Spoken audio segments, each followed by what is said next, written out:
Every morning, they rise before the sun and gather at the starting line. Mark, get set, go. Let's go.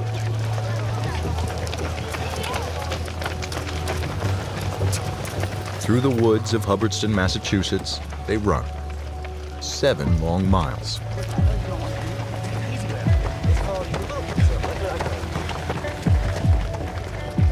For students at the Ron Burton Training Village, the pre-dawn run is as much tradition as it is a test.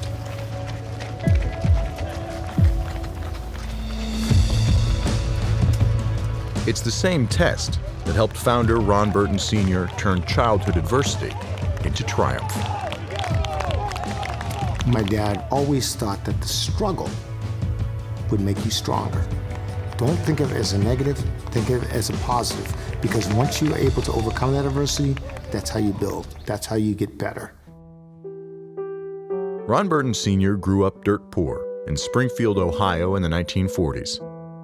His mother died at an early age, and he was raised by his grandmother.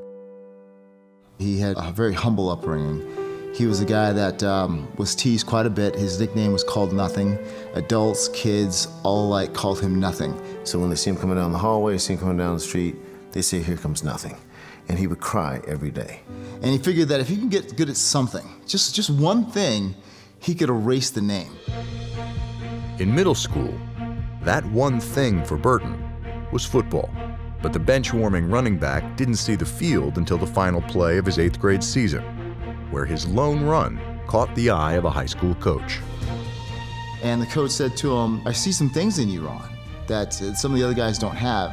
He said there was an element of courage that he had that none of the other guys had. And he explained to him, look, if you get up at 4:30 in the morning and start running 7 miles, you're gonna start to find yourself passing a lot of these other guys.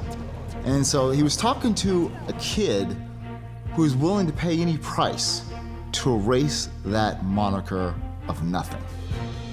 From that day on, and for the next 8 years, Burton ran. Miles turned to touchdowns as Burton blossomed into a high school star. He attended Northwestern on a football scholarship, where he went on to become an All-American and the first draft choice of the AFL's Boston Patriots in 1960. Boston gets to the 1, and Pirelli sends Burton crashing into the end zone. And the former Northwestern All-American sprints all the way to complete a 73-yard scoring strike. I loved watching him run. He ran, he cut, and he just had joy in his heart when he ran. He loved football. After 7 seasons as a Patriot, the kid once nicknamed Nothing risked everything, putting up his own money to help underprivileged youth like himself. We had a family meeting. And he's like, look, we're gonna pay it forward.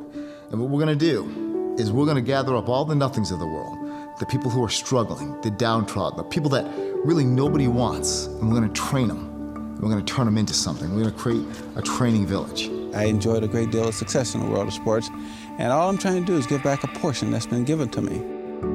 My father had a dream to create a heavenly place on earth in order to provide an opportunity for less fortunate children to achieve their dreams.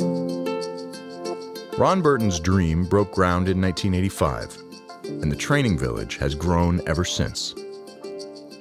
Every summer, the village hosts an intensive 5-week training session. But RBTV is more than a summer sports camp. It's a 7-year, year-round commitment dedicated to the physical, academic, and spiritual growth of boys and girls alike. RBTV is not for everybody. It's for the poor, the meek, those who are falling through the cracks, and those who are hungry for opportunity. That's what we want. We want a kid who just willing to pay the price, and you'll reach the goals that you'll set out. If you work for it, if you're determined to reach it. 92% of RBTV students graduate high school and pursue college. To date, the program has awarded over $2.3 million in college scholarships. It's definitely helped me all around, like spiritually, mentally, physically. I mean, the past me wouldn't be doing this, honestly. You would never find me running a mile, and every single time I finish that 7 miles, I am proud of myself. Ron told me, he said, do you understand, this is my purpose. He said, I went through what I went through, so I knew the importance of giving back, of really serving. I knew Ron, I spent time with him. You know, his influence is felt. He was such a kind man, and he'd always finish up saying, love you. And sometimes when people say that, you think they're full of hogwash, but he really meant it. In 2003, Ron Burton lost a lengthy battle to bone cancer. Before his death, Robert Kraft and the Patriots established a community service award, given annually to the Patriot who best exemplifies the servanthood of the team's first draft choice. Ron Burton left an unbelievable legacy, being able to establish himself not just on the field, but off the field too, with his charitable foundation, that we now have an award named after him. Ron Burton truly made a difference with his life, and the impact of his legacy is being carried on by his children and still being felt today.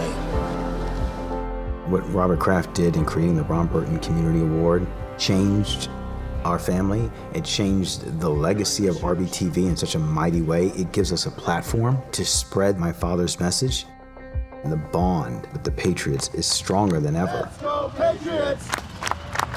Let's go Patriots! I feel blessed that I've gotten the opportunity to continue to talk to them every year, to go to the training village, to be around their family. You get to kind of understand what they're made of and why they do what they do.